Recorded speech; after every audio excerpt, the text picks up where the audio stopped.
कहानी की शुरुआत होती है पुराने जापान में। हम आको नाम की एक जगह को देखते हैं जहां अब भी जमींदारों का राज है। कुछ सामुराई एक अजीब से लड़के को पकड़ कर ले आए। उस लड़के का नाम है काय, पर कोई नहीं जानता कि वो कहां से आया है। सबको शक था कि कहीं ये कोई भूत प्रेत तो नहीं। वो उसे अपने राज्य में रखना नहीं चाहते थे क्योंकि उसकी चमड़ी बहुत सफेद थी और वो उससे डर रहे थे। लेकिन फिर भी वहाँ के मालिक लॉर्ड असानो ने कहा कि ये लड़का यहीं रहेगा। असानो की बेटी मीका को भी वो लड़का पसंद आया और दोनों जल्द ही दोस्त बन गए। अब वो लड़का उसी राज्य में बड़ा हुआ, सबसे अलग। सब उसके साथ पराया सा बर्ताव करते थे, पर फिर भी वो असानो की दया और मीका की दोस्ती के लिए शुक्रगुजार रहा। एक दिन शिकार करने वाले कुछ लोग एक जानवर को पकड़ने गए जिससे सभी गांव वाले डरे हुए थे। वो जानवर बहुत बड़ा था, 6 आंखों वाला। आदमियों को छोड़ो, वो तो घोड़ों तक को हवा में उड़ा देता। तभी हम यसानो नाम के एक सामुराई को देखते हैं जिसकी तलवार गिर गई और वो जानवर के सामने फंस गया। काय ने अपनी जान खतरे में डालकर उस जानवर को खत्म कर दिया। उसने यसानो की जान तो बचाई ही, साथ ही उसकी तलवार उसे वापस दे दी। यसानो ने घिन से कहा, मैं मर जाता तो ही बढ़िया था, इस अशुद्ध ने मुझे बचाया, छी। वो सभी लोग ये मानते थे कि काय कुछ अलग ही है। खैर जल्द ही बाकी सामुराई वहां पहुंच गए और उन्हें लगा कि यसानो ने ही इस जानवर को मारा होगा। यसानो भी चुप रहा और सारा क्रेडिट खुद ही ले गया। वहां से जाने से पहले काय ने एक अजीब सी सफेद लोमड़ी देखी जो उसकी तरफ एक टक देख रही थी। उसकी दोनों आंखें अलग रंग की थी। इसी दौरान दूसरे राज्य नगाटो में वही सफेद लोमड़ी उनके मालिक लॉर्ड कीरा के पास गई। अचानक लोमड़ी एक खूबसूरत औरत में बदल गई। वो असल में कीरा की जासूस है। उसने कीरा को बताया कि लॉर्ड असानो को खत्म करने का उनका प्लान सफल नहीं हुआ। जब शिकार से लोग वापस आए तो मीका ने अपने पिता का स्वागत किया। उसने पूछा कि कोई चोट तो नहीं लगी। असानो ने मजाक में कहा, किसी खास के लिए फिक्र हो रही है क्या? तब पता चला कि 6 आंखों वाले जानवर को खत्म करना क्यों जरूरी था। आको में शोगन नाम का एक बड़ा टूर्नामेंट होने वाला था जो कि एक बहुत बड़ी बात थी। सब कुछ बिल्कुल सही होना चाहिए इसमें। असानो मीका के काम से बहुत खुश हुआ। उसने कहा कि अगर तुम्हारी माँ आज जिंदा होती तो बहुत गर्व होता तुम्हारे ऊपर। उस रात मीका काय के पास गई। काय को बहुत चोट लगी थी तो मीका ने उसका ख्याल रखा। इसके बाद मीका ने यसानो की बात छेड़ी। उसने बताया कि जब सब लोग उसकी तारीफ कर रहे थे तो उसकी आंखों में शर्म थी। काय समझ गया कि मीका जानती है क्या हुआ होगा। उसने तुरंत कहा कि मुझे कोई दिक्कत नहीं चाहिए, तुम जाओ यहाँ से। साथ ही काय ने ये भी कहा कि मैं हमेशा तुम्हें चाहता रहूंगा, लेकिन मेरी जगह अलग है, तुम्हारी अलग। जल्द ही बड़ी धूमधाम से शोगुन का दिन आ गया। एक औरत दिखाई पड़ती है जो जानी पहचानी से लग रही थी। उसकी आंखें भी 2 रंग की हैं, बिल्कुल उसी लोमड़ी जैसी जो हमने जंगल में देखी थी। काय को ये बात अजीब लगी तो वो ओइशी को बताने गया। दोनों को ही ये पता नहीं था कि उसका बेटा शिकारा उनकी बातें सुन रहा है। काय ने कहा कि हमारे बीच में एक जादूगरनी है, पर ओइशी ने याद दिलाया कि सिर्फ राक्षस ही जादूगरनी का असली चेहरा देख सकते हैं। तुझे कैसे पता है सब? अगले दिन त्योहार फिर से शुरू हुआ और लॉर्ड कीरा वहां आया। उसने लॉर्ड असानो से तमीज से बात की, पर दिल ही दिल में तो दोनों एक दूसरे से बहुत नफरत करते हैं। कीरा ने कहा, वाह, बहुत अच्छी रखेल है तुम्हारे पास। बहुत गुस्से में असानो ने जवाब दिया कि मेरी बेटी है, ये समझा, तमीज से बात कर। नाटक के बाद अब समय था दोनों देशों के बीच में मुकाबले का। लॉर्ड कीरा का योद्धा कमाल का था। सब लोग उससे काफी इम्प्रेस हो गए। कीरा ने चिढ़ाते हुए मीका से कहा, चिंता मत करो, मुझे यकीन है कि तुम्हारे पिता का चुना हुआ योद्धा भी उतना ही ताकतवर होगा। लेकिन किसी को भी उस पर ज्यादा भरोसा नहीं था क्योंकि उसके पिता ने यसानो को चुना था, ये सोचकर कि उसी ने 6 आंख वाले उस जानवर को मारा है। सब सोच रहे थे कि यसानो आता ही होगा, लेकिन लड़ाई से ठीक पहले उससे वो लोमड़ी मिलने आई और अब वो कुछ बदला सा लग रहा था। जब शिकारा उसे लेने आया तो यसानो बिल्कुल भी लड़ने की हालत में लग ही नहीं रहा था। काय ने कहा कि किसी और को बुला लो, लेकिन अब इसका वक्त नहीं था। अगर उनका योद्धा जल्द ही नहीं पहुंचा तो बहुत बुरी बेइज्जती हो जाएगी उनकी। असानो का सर नीचे झुक जाएगा। लेकिन इस मुकाबले में सिर्फ एक सामुराई लड़ सकता है, और वो तो दोनों ही सामुराई नहीं थे। लेकिन सामुराई मास्क पहनते हैं, लेकिन एक मुखौटे के पीछे तो किसी को पता नहीं चलेगा कि लड़ने वाला आदमी यसानो है या नहीं। सब लोग इंतजार कर करके बोर हो गए। शोगन ने अपने नौकर से कहकर असुनो से पूछवाया, कहाँ है आपका योद्धा? लेकिन तभी आको देश का योद्धा भी आ गया। उसकी एंट्री इतनी जबरदस्त नहीं थी जितनी उसके दुश्मन की, पर सबने चैन की सांस ली कि चलो आ तो गया। पर ये सुकून भी जल्द ही छिन गया। कीरा का योद्धा उस बेचारे को तोड़ने लगा। एक तीर के वार से उसका मुखौटा सबके सामने गिर गया और सब लोग बिल्कुल चौंक गए। शोगुन ने लड़ाई रुकवा दी और नीचे आया। एक नजर में ही उसने पहचान लिया कि काय कोई सामुराई नहीं है। शोगन ने दूसरे योद्धा को उसे खत्म करने का हुक्म दिया। मीका बिल्कुल घबरा गई और काय के सामने खड़ी हो गई। लॉर्ड असानो ने इसके लिए माफी मांगी और सारा दोष अपने ऊपर ले लिया। असानो ने कहा कि अगर किसी को सजा देनी है तो मुझे दो। शोगन मान गया और सजा को लोगों पर छोड़ दिया। उसी दिन शाम के समय लॉर्ड कीरा के सामने जादूगरनी अपना प्लान बता रही थी कि कैसे वो आको का पूरा इलाका लॉर्ड अकानो से हथिया लेगी। उसने कहा कि वक्त बिल्कुल सही है। अकानो के सर पर इस वक्त बहुत बोझ है। उसने अपने जादू से एक मकड़ी को पैदा किया। सोचो कितनी आंखें थी उसकी। हाँ, फिर से 6 आंखों वाला वो डरावना जानवर। अब समझ आया कि वो पहले वाला जानवर कहाँ से आया था। वो मकड़ी उसके होठों के पास चली और असानो को एक जहरीले डंक से बीमार कर दिया। असानो जागा और उसे भ्रम हुआ कि कीरा मीका के ऊपर हमला कर रहा है। उसने तलवार उठाई अपनी बेटी को बचाने के लिए, पर ये सब तो उसके दिमाग में चल रहा था। लेकिन जो हमला उसने कीरा पर किया वो सबको दिखाई दिया। सामुराई दौड़ते हुए उसे रोकने के लिए आए और कीरा ने बेचारा बनने का नाटक किया। इस घटना के लिए असानो को मौत की सजा दे दी गई क्योंकि उसने एक मेहमान के ऊपर वार किया था, पर अपनी इज्जत और रुतबे की वजह से उसे काम खुद करने का मौका दिया गया। बाद में असानो ने ओइशी से कहा कि ये फांसी से कहीं बेहतर है। ओइशी ने कहा कि ये गलत है,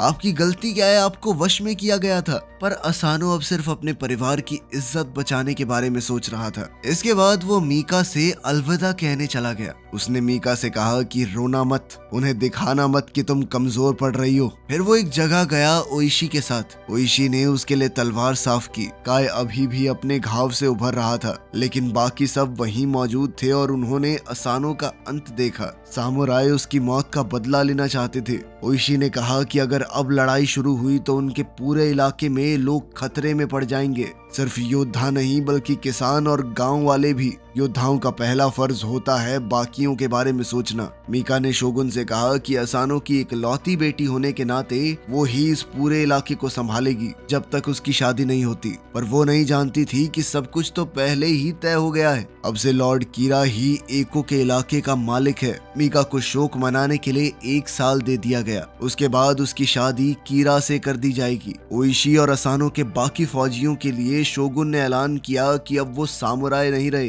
अब वो रोनिन है, मतलब सामुराई जिन्होंने अपने मालिक को खो दिया। उसने ये भी साफ कह दिया कि तुम लोग बदला भी नहीं लोगे।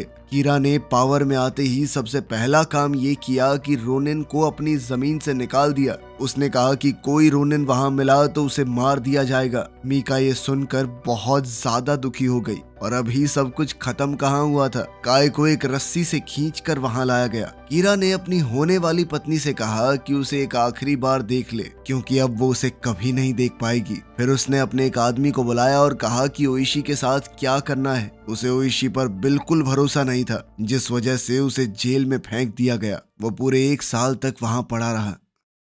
एक तेज बारिश वाले दिन उसे खींचकर बाहर निकाला गया और उसके कमजोर शरीर को वहीं छोड़ दिया गया। उसकी पत्नी और बेटा दौड़ कर आए। उन्होंने उसे गर्म खाना दिया। पत्नी ने बताया कि उसके सभी लोग आकू क्षेत्र को छोड़कर चले गए। मीका को महल में ले लिया गया शादी की तैयारी के लिए, क्योंकि उसे दिया गया 1 साल अब खत्म होने वाला है। ओइशी ने पूछा कि काई के साथ क्या हुआ। शिकारा ने बताया कि उसे तो कहीं दूर गुलाम बनाकर बेच दिया गया है। अब जब ओइशी ने खाना खाया तो सभी बातें जान ली। वो खड़ा हुआ और लड़के से कहा कि तुरंत 3 घोड़े चाहिए। उसकी पत्नी ने रोकना चाहा, लेकिन ओइशी ने कहा कि पूरी दुनिया से कह दो कि हमारा तलाक हो चुका है। कुछ काम है जो बहुत ज्यादा जरूरी है और ये मेरे पास इकलौता तरीका है तुम्हें बचाने का। ओइशी ने उसे अलविदा कहा, शिकारा को कुछ बातें समझाई और घोड़ा लेकर निकल गया। बहुत ढूंढने के बाद जब उसे काय मिला तो वो बहुत बुरी हालत में था। वहाँ उसे नशेड़ियों के मनोरंजन के लिए बुरे तरीके से लड़वाया जा रहा था। ओइशी उस रिंग में एक फाइटर बन के घुसा, क्योंकि बस इसी तरीके से वो काय से बात कर सकता था। लेकिन पिछले 1 साल में काय सिर्फ एक लड़ने की मशीन बन चुका था। उसके ऊपर इस हद तक प्रताड़ना हुई थी कि अब वो ओइशी को पहचान तक नहीं पा रहा था। ओइशी कहता रहा, बे मैं हूँ, ध्यान दे, लेकिन काय उस पर लगातार वार करता रहा, मानो बस उसका शरीर लड़ रहा हो, अंदर से मर चुका हो। वो कुछ सोचने समझने की ताकत नहीं है। उसे तब होश आया जब उसने मीका का नाम सुना। फिर उन दोनों ने उस लड़ाई की जगह से भाग निकलने का रास्ता बनाया, गोलियों से बचते बचाते। जब वो दूर तक चले गए तब दोनों बात करने लगे। अब उनका रिश्ता बिल्कुल बदल गया था। काय अब वो शांत चेला नहीं रहा, अब वो बोलने में तेज और बहुत गुस्से वाला बन गया था। साथ ही ओइशी ने माना कि मुझे तुम्हारी वो जादूगरनी वाली बात माननी चाहिए थी। लॉर्ड कीरा ने उनके मालिक को धोखे से मरवाया है। उसे अब काय की मदद चाहिए थी और 1 साल तक जेल में रुकने से उसकी सोच भी बहुत बदल चुकी थी। इसीलिए अब ओइशी काय के साथ बहुत इज्जत से बर्ताव कर रहा था। जल्द ही कीरा के महल के बाहर एक आदमी पहुंचा। वो डच आइलैंड से कुछ खबर लेकर आया था। उसने बताया कि जिस योद्धा को तुमने हमें बेचा था वो एक सामुराई की मदद से भाग गया। जिसके बाद कीरा ने जादूगरनी से जल्द ओइशी को ढूंढने को कहा। वो चाहता है कि ओइशी को पूरी तरह खत्म कर दिया जाए। उधर काय और ओइशी तालाब तक पहुंच गए जहां शिकारा उनका इंतजार कर रहा था। शिकारा ने ओइशी के सभी लोगों को वहां इकट्ठा किया हुआ था। उसने कहा कि उसके पास एक प्लान है, लेकिन ये प्लान शोगुन के हुक्म के खिलाफ था। मतलब जो भी इसमें शामिल हुआ वो ज्यादा दिन तक जिंदा नहीं बच पाएगा। जैसे ही उसने बताया कि उसका मकसद है लॉर्ड कीरा को खत्म करना, तो सब लोग उत्साह से चिल्ला उठे। सब उसके प्लान के हिसाब से काम करने को तैयार हो गए। किले में बहुत से गार्ड्स मौजूद हैं, बहुत सुरक्षा है, इसीलिए उन्हें पता करना होगा कि कीरा अपने मंदिर के दौरे पर कब जा रहा है। उन्हें और लोगों की भी जरूरत है और तलवारों की भी। ओइशी ने ये काम अपने कुछ लोगों को दिया। उनमें से एक आदमी काय पर गुस्सा हो गया, उस पर हमला करने की कोशिश की, ये कहते हुए कि वो एक सामुराई नहीं है। ओइशी ने उसे रोका और कहा कि तुम भी नहीं हो, हम में से कोई सामुराई नहीं है अब। फिर हर एक टीम अपने अपने काम पर चली गई। जल्द ही ओइशी और काय यूत्सु नाम की एक जगह पर पहुंचे, जो कि तलवार बनाने वालों का एक गांव था। वो जगह ऐसी लग रही थी मानो कोई सुनसान नगरी हो। एक भी आदमी नहीं दिख रहा था। जैसे ही उन्होंने कुछ सिपाही देखे तो ओइशी ने कहा कि जी हम तो किसान हैं, कुछ औजार खरीदने आए थे। सिपाही ने कहा कि अब ये लॉर्ड कीरा का गांव है। सैनिकों ने शिकारा के हाथ देखकर ये कहा कि ये किसान के हाथ तो नहीं लगते। काय समझ गया कि क्या होने वाला है और उसने तुरंत उन फौजियों के ऊपर हमला बोल दिया। उसने सबको इतनी जल्दी खत्म कर दिया कि बचे हुए लोग बहुत ज्यादा डर गए। उन्होंने मरे हुए सिपाहियों की तलवारें उठानी शुरू की। अब तक ये साफ हो गया था कि कीरा ने पूरा इलाका जीत लिया है और अब उन्हें वहां से हथियार नहीं मिलेंगे। तब काय ने अपना राज ओइशी को बताया। उसने कहा कि हम तेंग्यू जंगल में हथियार ढूंढ सकते हैं जहां मैं भूत प्रेतों के बीच पला हूं।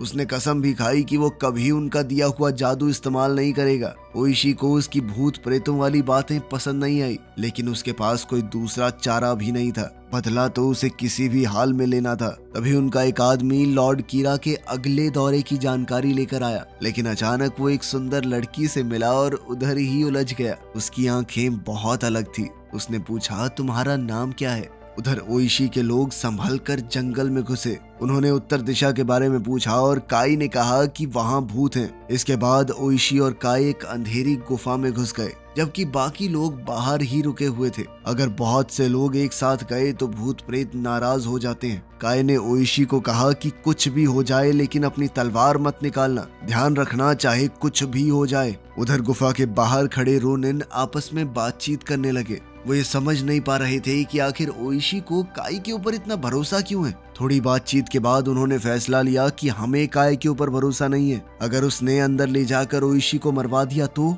अब वो लोग भी गुफा के अंदर जाने को तैयार हो गए, जो कि उन्हें किसी भी हालत में करने से मना किया गया था। उधर काय एक अंदर वाले कमरे में अकेला गया। जल्दी ही एक अजीब सा दिखने वाला आदमी उसके पास आया। वो और काय बाहर की दुनिया के बारे में बातचीत करने लगे कि किस तरह काय जैसे लोगों के साथ बुरा बर्ताव किया जाता है। उसे भी तो मौके मौके पर गंदा खून कहा गया, हर जगह से ठुकराया गया बिना किसी गलती के। लेकिन यहाँ प्रेतों की दुनिया में उसके साथ कुछ गलत नहीं हुआ, उसे अपनाया गया। वहीं बाहर के कमरे में ओइशी अपने लोगों की नफरत देखकर हैरान हो गया। सभी लोग शौक में थे। फिर यसानो ने बिना वजह अपनी तलवार खींच ली। उसने एक अजीब सी लड़ाई शुरू कर दी और ओइशी के दिमाग में एक आवाज चलने लगी। वो बार बार यही कह रही थी कि तलवार निकाल और अपने लोगों को बचा। वो बेचैन होकर बिना तलवार की मदद करने की कोशिश करता रहा, पर उसके लोग एक एक करके गिरते रहे। तभी काय ने उस तलवार की मांग की जो उन दोनों के बीच गड़ी हुई थी। भूत ने कहा कि हाँ जरूर ले सकते हो, लेकिन सिर्फ एक शर्त पर, मुझसे पहले इसे पकड़ के दिखाओ। दोनों हवा में एक दूसरे की तरफ उड़े, पर काय बहुत तेज था। उस भूत को ये देखकर बहुत खुशी हुई कि काय में अब भी उतनी ही तेजी है। उधर दूसरे कमरे में सब कुछ उल्टा पुल्टा हो रहा था। ओइशी के लोग कभी गुफा में आए ही नहीं थे। ये सब सिर्फ उसका भ्रम था। ये ओइशी की लगन और भरोसे की एक परीक्षा थी। जब काय वापस आया तो उसके पास कई तलवारें थी। अब सभी रोनिन वापस आको के बाहर आ गए। इसोगाई वहीं पर था और उसने कहा कि लॉर्ड कीरा आज रात किला छोड़ने वाला है। ओइशी ने उसका संदेश तो ले लिया, लेकिन इस बात पर ध्यान नहीं दिया कि इसोगाई की आंखें धुंधली हो गई थी। शिकारा भी लड़ाई में शामिल होना चाहता था, पर उसके पिता ने मना कर दिया, जिसके बाद वो एक बूढ़े आदमी के साथ पीछे रुक गया। रात का समय हुआ और रोनिन चुपके से जाल में घुस गए। एक बहुत ही लंबे बालों वाला इंसान पूजा कर रहा था। उसे बस ओइशी के पास आने का इंतजार था। फिर अचानक उसने पलट कर देखा, ये वही जादूगरनी है। उसके हाथ के एक इशारे से आसपास आग लग गई। बहुत लोग मारे गए, कुछ रोनिन बुरी तरह घायल हो गए। किले में जादूगरनी ने लॉर्ड कीरा को एक तलवार दी और कहा कि ये पहले ओइशी की थी। फिर उसने मीका को चिढ़ाते हुए बताया कि कैसे मैंने अकेले तुम्हारे बाप की बची खुची फौज को भी खत्म कर दिया। उनकी बातचीत के दौरान जादूगरनी ने अपना एक खंजर मीका के पास ही छोड़ दिया, जिसके बाद मीका को एक आइडिया सूझा। उधर रोनिन के कैंप में हमें पता चला कि जादूगरनी गलत थी।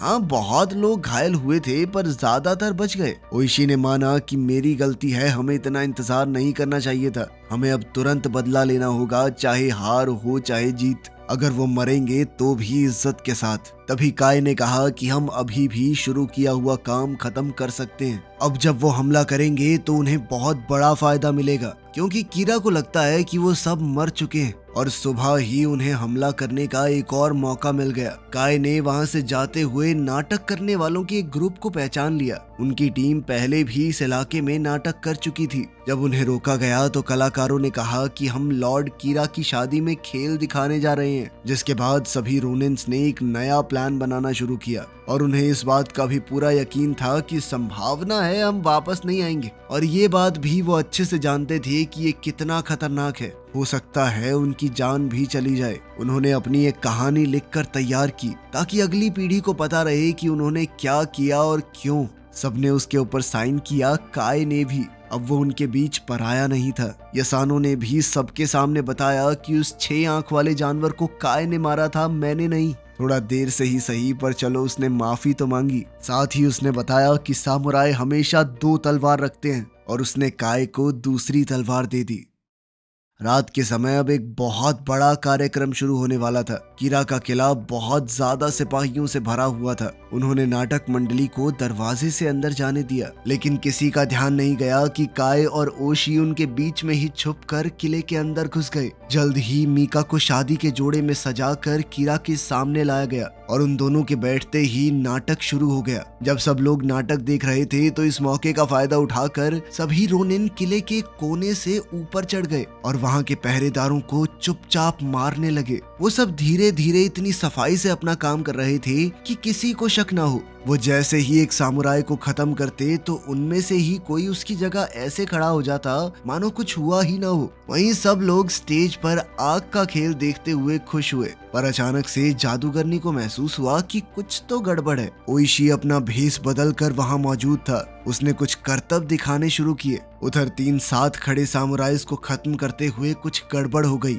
और उनमें से एक ने ओइशी पर तीर चला दिया, जो उसके हाथ को छूकर चला गया। लेकिन वो कीरा पर जो हमला कर रहा था वो नाकाम हो गया। अब लॉर्ड कीरा के आदमी उसे और मीका को सभी तीरों से बचाते हुए वहां से ले गए। सभी रोनिन अभी भी उनके पीछे थे, लेकिन अब जगह जगह पर लड़ाइयां छिड़ गई थी। काय अकेला कई दुश्मनों का सफाया करता जा रहा था। लॉर्ड कीरा ने अपने सबसे खतरनाक योद्धा को रोनिन्स का मुकाबला करने के लिए भेजा। उसे देखकर सब डर रहे थे, वो जानते थे कि ये बहुत ज्यादा ताकतवर है। लेकिन तभी एक रोनिन ने जलता हुआ बारूद हथियारों वाले कमरे में फेंक दिया। जबरदस्त धमाका हुआ और कीरा का वो समुराय उसी में मारा गया। जादूगरनी भी तुरंत अपना रूप बदलकर वहां से उड़ गई। मीका ने मौका देखकर अपने शादी के जोड़े में छुपा हुआ वो खंजर उठाया और कीरा पर हमला बोल दिया। पर जब उसे समझ आया कि वो उसे नहीं मार पाएगी तो मौका देखकर वो वहां से भाग गई। पूरा किला अब जंग का मैदान बन चुका था और सभी रोनिन अपनी पूरी ताकत लगा रहे थे।